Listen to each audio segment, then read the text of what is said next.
Yes, so thank you very much for the introduction. Thank you very much for inviting me here to this very nice conference to give a talk. I also want to apologize right away.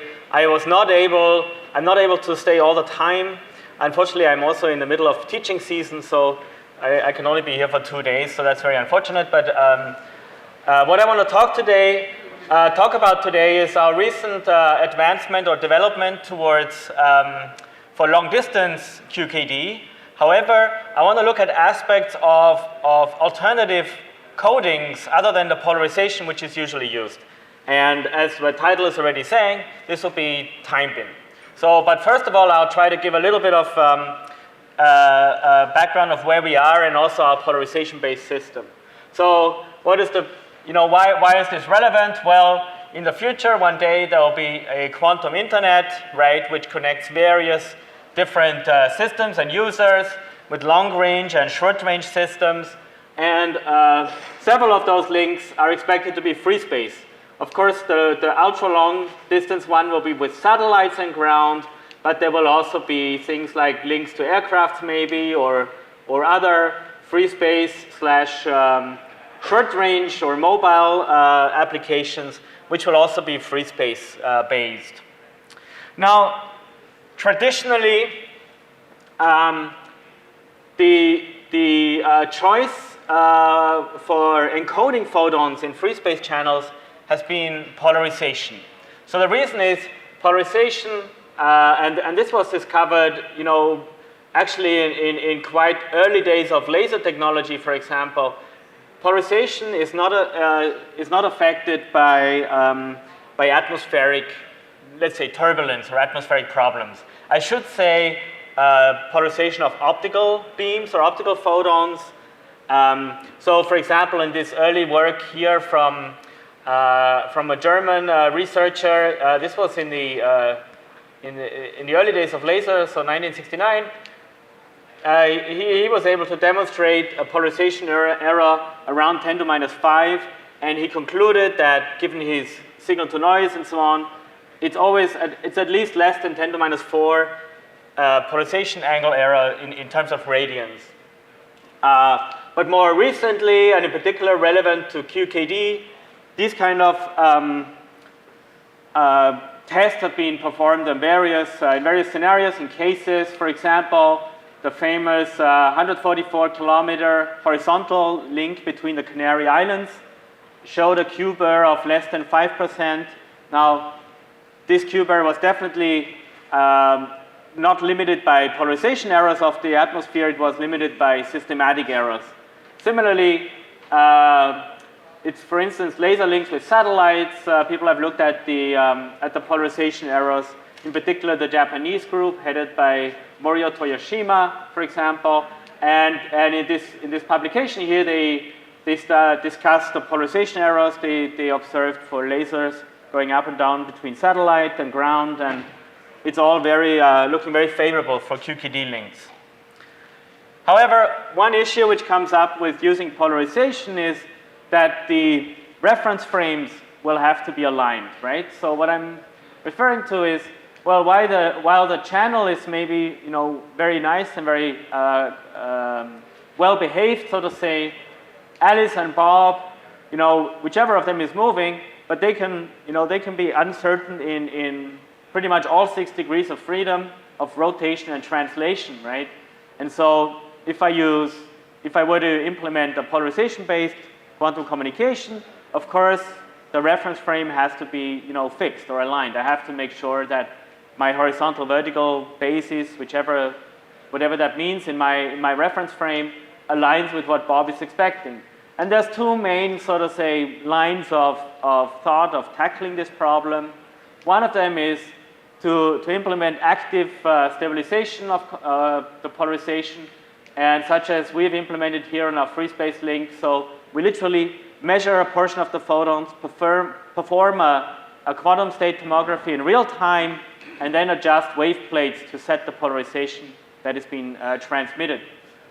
Or alternatively, and this is only one of the, so to say, papers in this direction, there are certain protocols which can make use of the of the nature of the quantum states and the quantum measurements to perform, for example, tomographic type of measurements to accommodate even drift of the bases and still be able to certify the security of a channel. So in this protocol here, this reference frame independent protocol by various colleagues, they studied a case where they encoded the photons in the left-right bases, which would be intolerant or so to say tolerant against rotational errors between a ground and satellite, for example, while the plus, minus, and HV bases, which would then of course would change as you have this yaw rotation, they they can be taken care of as long as the drift is slow compared to the count rate. One can still perform an estimate of the purity of the quantum state and therefore get a statement about the security of the channel. And just to give you like an idea of where we are in the state of art for our polarization-based system, as many of you have maybe heard before, in Canada we are studying a quantum receiver-based satellite payload where our main system would be a polarization analyzer on a microsatellite. So it's roughly a 50-kilogram satellite. That's the mission proposal at the moment. And here is a rough outline of the core elements from on the ground. We have sources and optical telescope, which sends the quantum signal essentially to a photon analyzer and a photodetector on the spacecraft. So there's detectors and then timing electronics and so on to record the photons. And then later on, by correlating the timing events, the ground and the satellite portion can, work out their QKD protocol, or if they use an entangled state, for example, a entangled photon source, they will be testing entanglement over those large distances, right? And there's several papers. Here's just a few of the papers where we outline these proposals. Now, towards implementing demonstration and prototypes of this scenario, we have recently completed experiments where we had a receiver, a mock-up receiver built using standard components. It was located on the back of this pickup truck, and we were driving up to 30 kilometers an hour. And while it was driving, we were able to acquire the link. So here, within a few seconds after getting line of sight, and then we have count rates. So here you can see the count rates as they occur in 100th of a second, and you can see bursts of counts. Nevertheless, even for this short duration of a few seconds of link, we were able to establish a key and demonstrate key transfer to that system. And again, this is another picture of our polarization compensator, and we split off a portion of the signal using doing a tomography with this chopper wheel, which has polarization analyzers, different polarization analyzers, and then we have wave plates to fix this polarization state. We have since gone on to build a more space-like prototype using a space-suitable data acquisition board. We have space-suitable detector system. This is our polarization analyzer, by the way. Now it's built, it's a fully integrated system. So overall, our main payload components are just a couple of kilograms, or maybe 2 kilograms or less, and require 6 watts. Now that's the entire receiver system, so to say. Detectors, time tagging, and also the optical analyzer. The other thing we developed, and that's what kind of motivated to some degree this strong drive to look into time bin encoding for free space links. We did also develop a optical fine pointing unit. Is depicted here, where this is the input.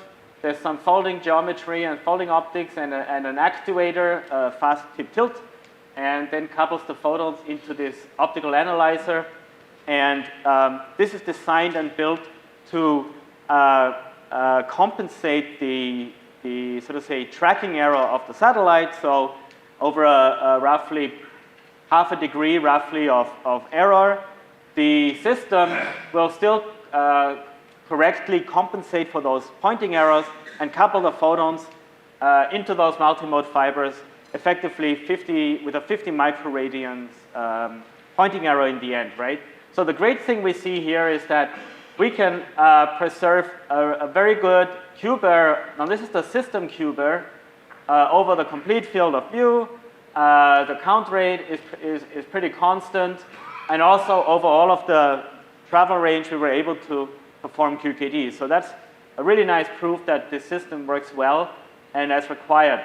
However, and I'm already hinting at the problems, we had a lot of issues with preserving the polarization state throughout this optical chain or optical channel. Now this is not even space environmentally tested, right? So there's going to be a lot more to do in terms of thermal and also stress-induced polarization effects.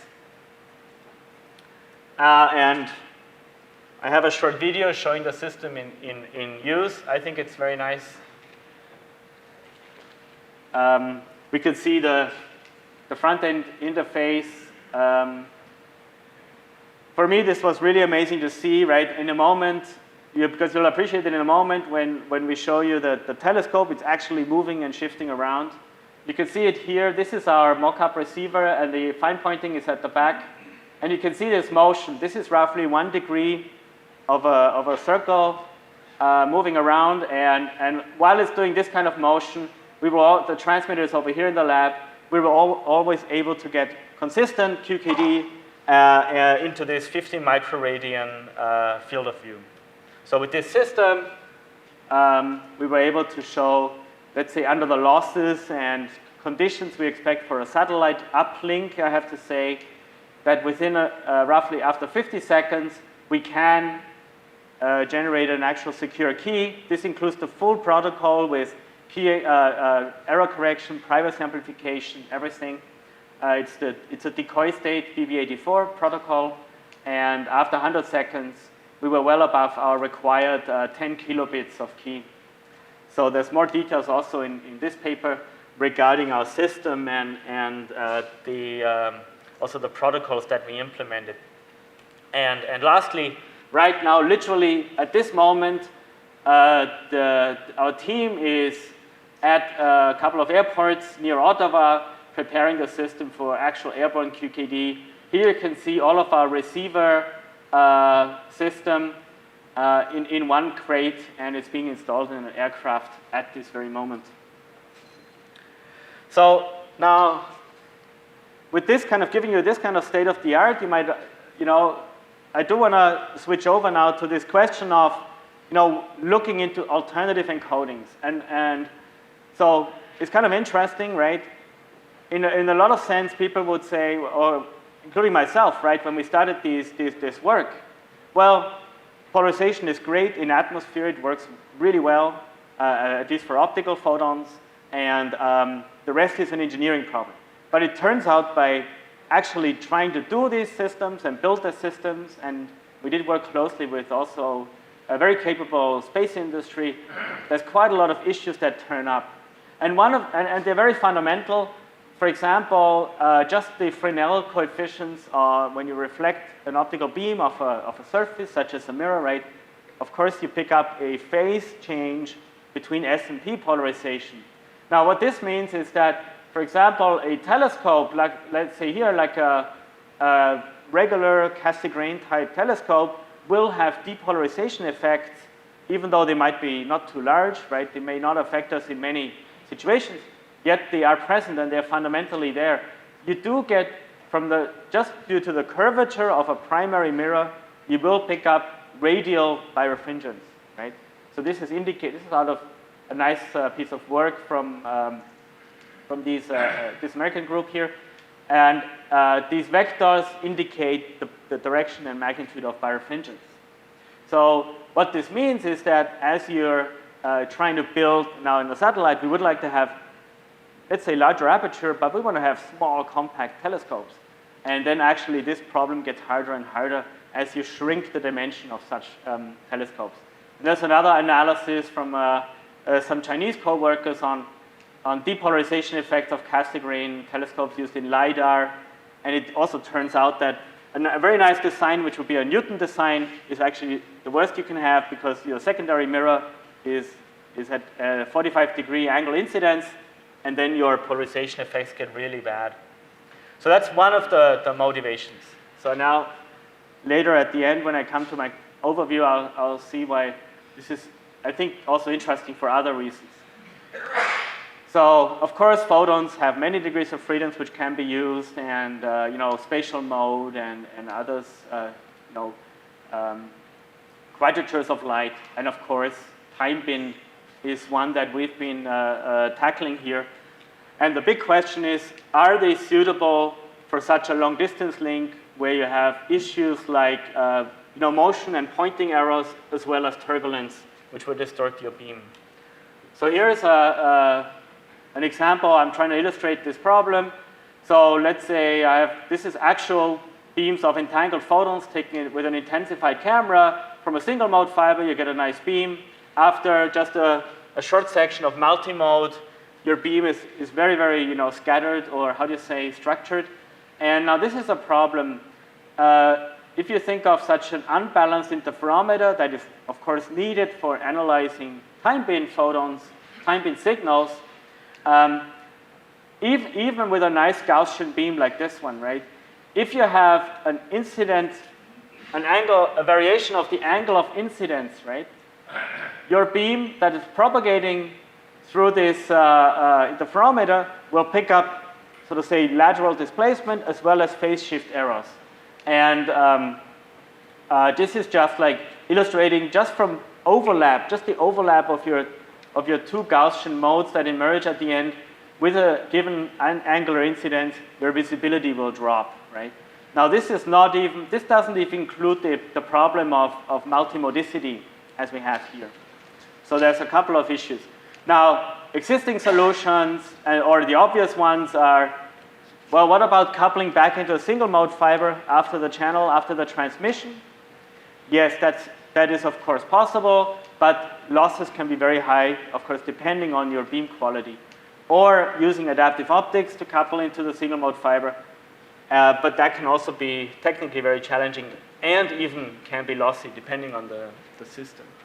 So luckily, there is a nice solution out there which has been in the world of interferometry for quite a while. So it goes back to the 70s, where there were first reports of the so-called field-widened Michelson interferometers. So that is, it turns out to be very nice. So the basic idea of these interferometers is by tuning the refractive index in the two. So this is the interferometer. It's like a tilted interferometer. You have one beam splitter. The input comes here, comes out there, while the reflected portion, goes to this mirror and then is combined here. And this is the output, one of the outputs, and the other output will be down there. Now, what turns out, if you look at the optical path length, now this is W measured, it's measured in waves. And you take the angular dependence, you end up with such a sort of a larger expression. And however, it turns out under the condition that the path length and the refractive indices ratios follow this kind of additional condition, the second order term can go away, can vanish, and so the system will only have an angular dependence in higher orders. And so the low order angular dependence has been eliminated just using passive optics. So that's a very nice scheme. And so this is a theory plot of, now here you see the path length change in lambdas, right, in waves, as a function of incident angle. And the regular interferometer drops pretty fast. Now this is 20, 40 lambdas, while the compensated one can be quite steady. Another type of interferometers that has been developed or also documented by particular colleagues in a lab in California is based on relay optics. So the basic idea is essentially, if you take this this beam splitter here as the input and output beam splitter. The short arm passes to the mirror and comes right back, while the longer arm passes through this particular set of optics. And this optics is a, so to say, a relay optics configuration. So it reproduces a one-to-one, a literal one-to-one image at some point. And this is called an apparent mirror plane, right? So what they do is they choose this optics so that the apparent mirror is essentially at the same distance as the real mirror on the other arm. And the optics this relay optics just takes care that whatever beam propagates in this direction comes back and is produced directly as if it, at this plane, as if it were reflected from a mirror at that plane. And with that trick, you can then essentially eliminate any of the propagation differences between the short and the long arm, right? In particular, due to, let's say, these highly multimode beams, they will show very different propagations. So there's if somebody's interested in this topic, I'd like to refer to this patent here, which is like a review article, actually. It's like 50 pages with all kind of different designs. In this Nature paper, they illustrated one particular design showing this idea, where they did a Doppler interferometry, but using an incoherent light source, and were able to measure the speed of a fan blade. Now, why is this?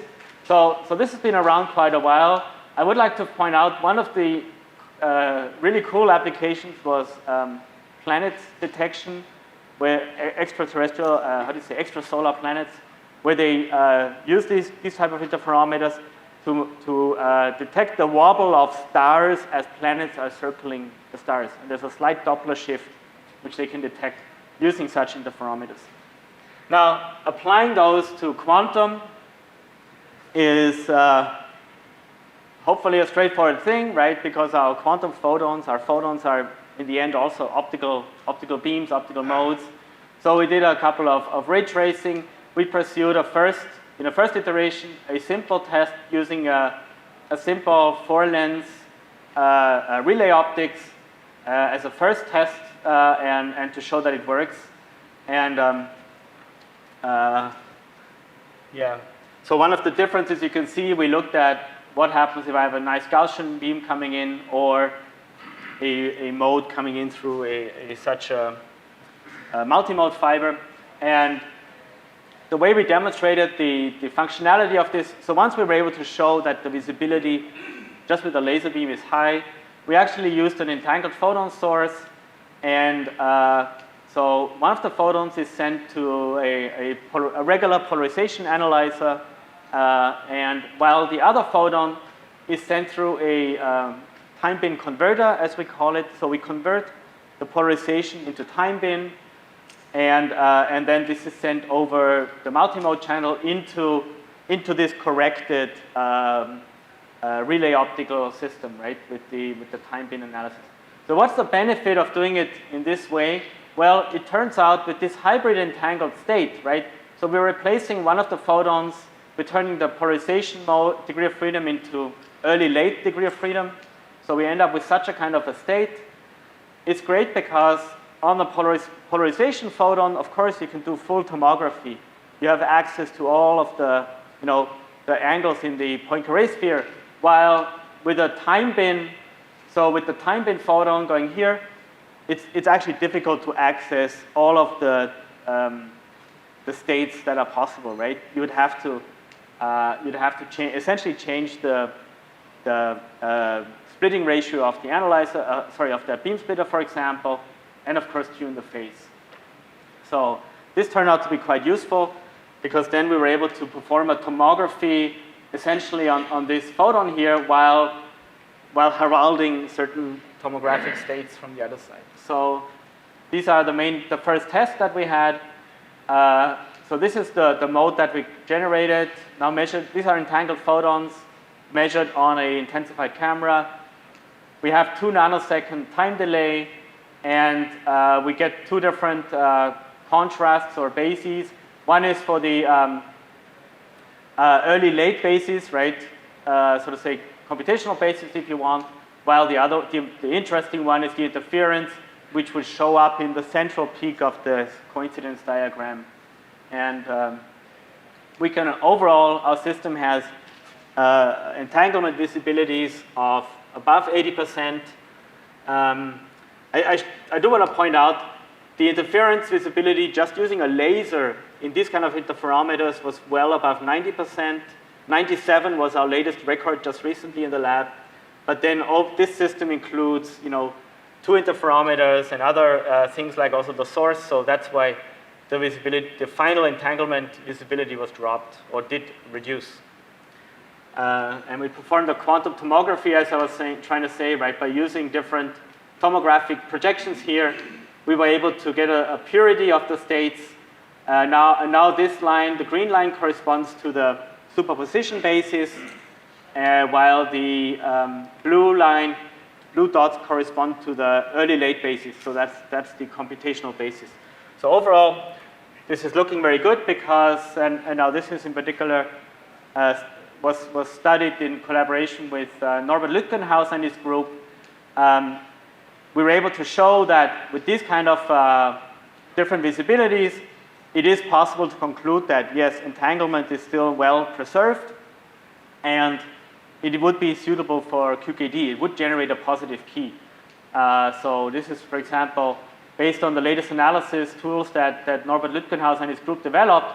We plot here the visibility in one basis, the superposition basis, and the visibility in the computational basis.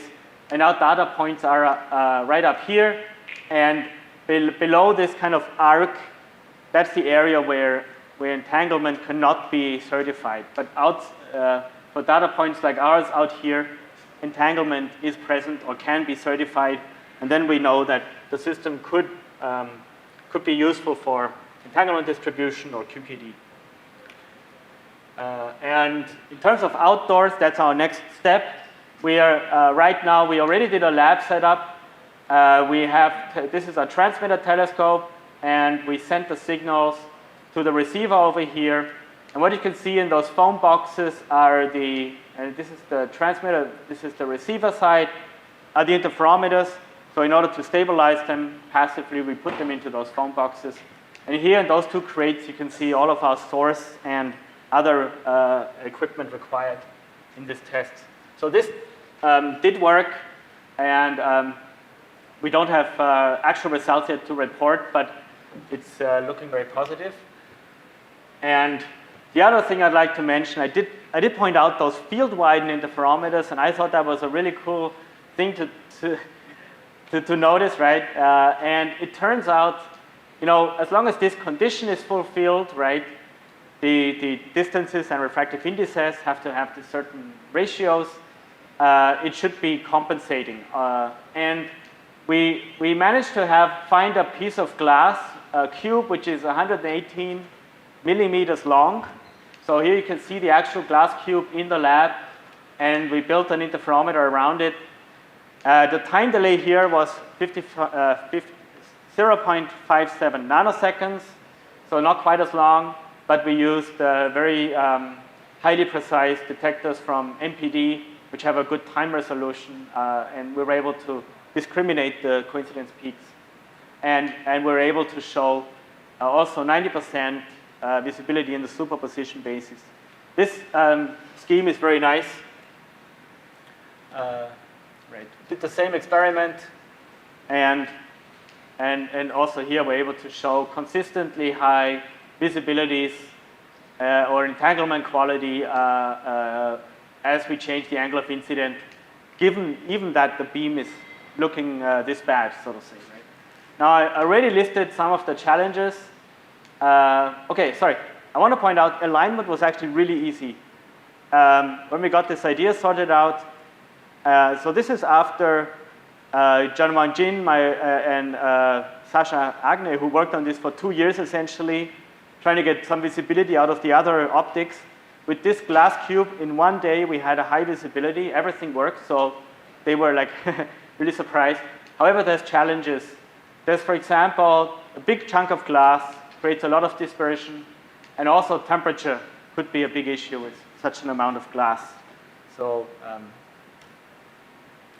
right, I do want to point out that there's a lot of other work going on in this direction. These kind of interferometers for time bin in free space, and in particular, the particle group is working on this, and I'm sure we'll hear more about that. Those kind of activities, they actually sent time bin photons to a satellite with corner cubes and looked at the returns. So that's actually really exciting as well. And also the group at Illinois from Paul Kwiat has also done a lot of nice work towards it, and in particular they showed that this is now without such an interferometer, the phase can be quite varying quite fast. But once it's, oh sorry, this is actually their stabilization. Anyway, the overall idea of using relay optics to compensate turbulence and other errors has been studied. So overall, I'm coming to a conclusion here. So I think what we've been able to show now, and this is also based on support by the other experiments, of course, by the other groups, time bin encoding is viable for multimode channels. Right? And the great thing is, this is based on purely passive optics. Right? There's no fancy optics even. There's no active stabilization or tip tilt mirrors. And the coupling throughput in our setups, it was like 80%, from input back until to the end of the detector, 80% throughput. That's really great. And I'm sure this can even be improved with better coatings, better optics, and high visibilities. So in the lab, up to 97%, we've been able to demonstrate. There is some challenges. Stabilizing interferometers, definitely a challenge, and dispersion effects would be another big challenge. However, and I think this is, for me, the most exciting part, this opens up a whole new direction for implementations of QKD, which could be very, very interesting for long-distance free space QKD. So one of them is, I already mentioned, the polarization effects of the optical path, the optical system, can be, to some degree, mitigated with this kind of system. Right? So this includes like fine steering mechanisms and so on. Interfacing fiber optical and free space channels could be improved with this, right? Because you can create you can have a single mode fiber, which is time bin, and then just directly keep sending it on into a free space beam. The compatibility between QKD and lasercom might actually be improved, right, with such a scheme. I think also very interesting is that this now enables free space experiments to also enter the realm of those differential phase shift protocols, like the COW or DPS QKD and others, which are sort of say emerging as the new sort of way to move forward and get maybe more efficient protocols or more efficient setups, and this is now also accessible. There can be novel protocols for free space, such as reference frame independence, or also hyperdimensional encoding, and it enables to also look at other applications. What about using really truly multimode channels, like multimode fiber or plastic fiber for QKD, or a channel which is simply depolarizing for whichever reason. So if I go through a regular window, which is a security glass, which has is tampered to make it safe, they destroy polarization literally, right? Or plastic windows, like in aircraft, a lot of the windows are usually plastic. With this kind of scheme, that would be possible. So with this, I'd like to thank you for your attention. Thank you very much.